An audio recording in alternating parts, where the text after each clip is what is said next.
Първата ти среща. Какво е необходимо, за да направиш първата си среща?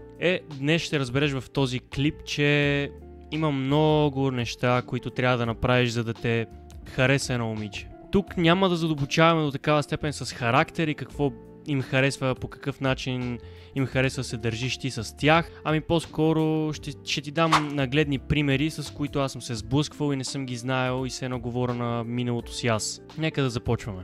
Добрият точен контакт показва тази смелост във вас, която момичета много често не си признават, че им харесва. Важно е да показваш със сочен си контакт, че се чувстваш спокойно. Не че гледаш така изплашен, нито пък така се едно си някой сериен убиец, който сега ще я изнасили. Важно е да показваш това, че ти е комфортно, че се чувстваш добре в тялото си. Така показваш на жената от среща, че ти се чувстваш предразположен да говориш спокойно с нея. Че не те е страх да я погледнеш в душата й.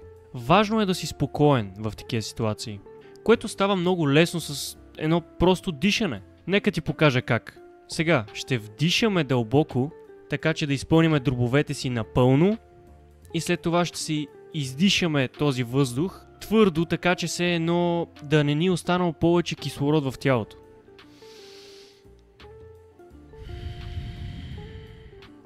По този начин реално ти се предразполагаш да свършиш задачата, която си заложил.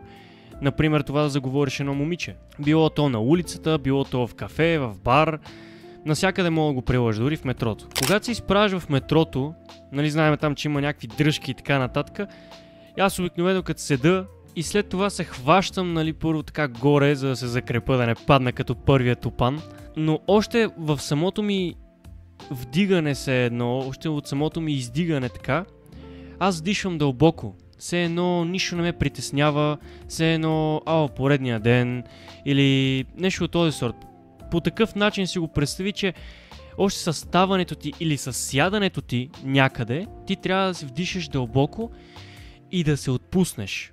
По този начин се изправяш победоносно, а не като някакъв бъзлю, който сяда в метрото и се свива така и не знае къде се намира. Прилагай го, когато заговаряш даден човек, било то навсякъде, няма значение кафе ли е, бар ли е, наистина няма никакво значение. Но просто винаги го спазвай този закон, защото това нещо наистина много ми помогнало и смятам, че и на те ще ти помогне, защото знам, че си от по-свитите хора. Стой в отворена позиция на тялото си. Така вземаш повече пространство. А това, както знаеш, от древни времена е било огромен фактор.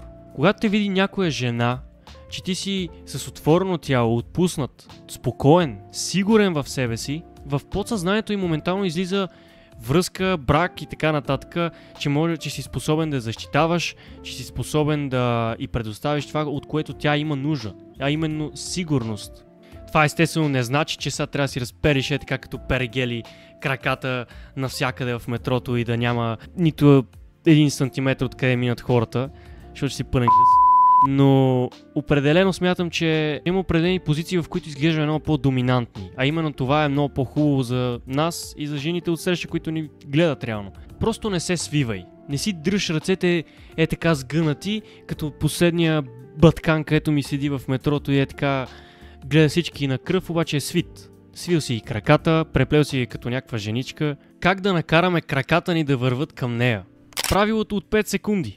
Когато видиш момиче, което те привлича, даваш си 5 секунди и отиваш да я заговориш. Поемаш дълбокото си вдишване и тръгваш с бавни крачки към нея. Не тичаш, не си последния крипи гай, който отива да я заговаря. Затова и искам да ти го кажа напълно сериозно. Идеята е с съвсем леко по-бърза походка да отидеш пред нея, така че тя да има 1-2 метра разстояние от вас, за да не я изплашиш буквално. И ще покажеш така с ръка, защото много често ходят с слушалки, ще покажеш така с ръка само да спре. И след това ще кажеш, примерно, здравей, изключително красива си, иска просто да ти го кажа. Приятно ми, аз съм Явор, примерно. Или там Джефри.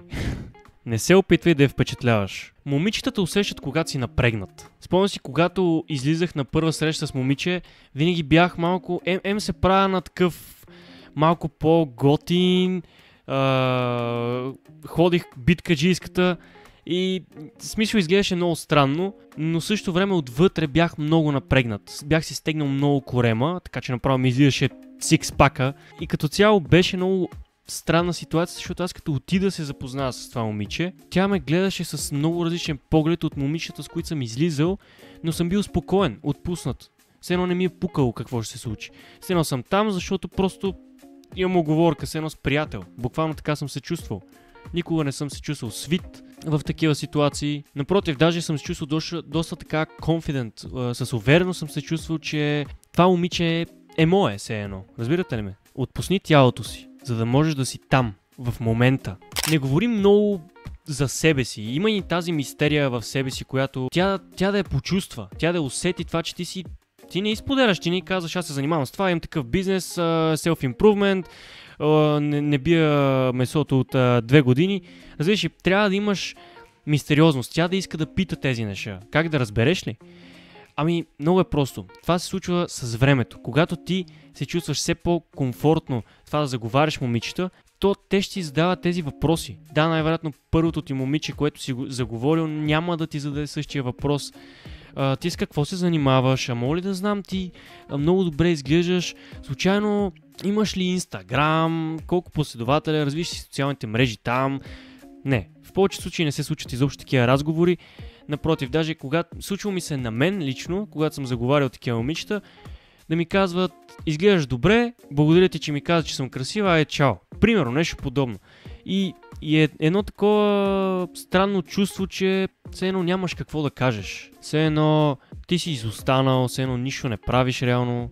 Никой не го интересува какво правиш. Но това е нормално. Напълно е нормално и те разбирам.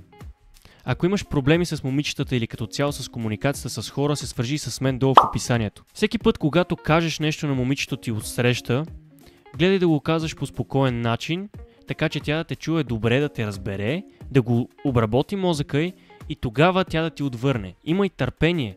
Не е задължително въпрос след въпрос след въпрос, комплимент след комплимент. Не е задължително да правиш такова нещо. Няма да им се хареса, от сега ти го казвам. Говори просто спокойно. Бъди ти този, който контролира темпото на разговора ви. Изгледай този клип, защото знам, че ще ти помогне изключително много с момичетата. Ако искаш да си намериш гадже, но не можеш, това е само в мозъка ти. Пази се.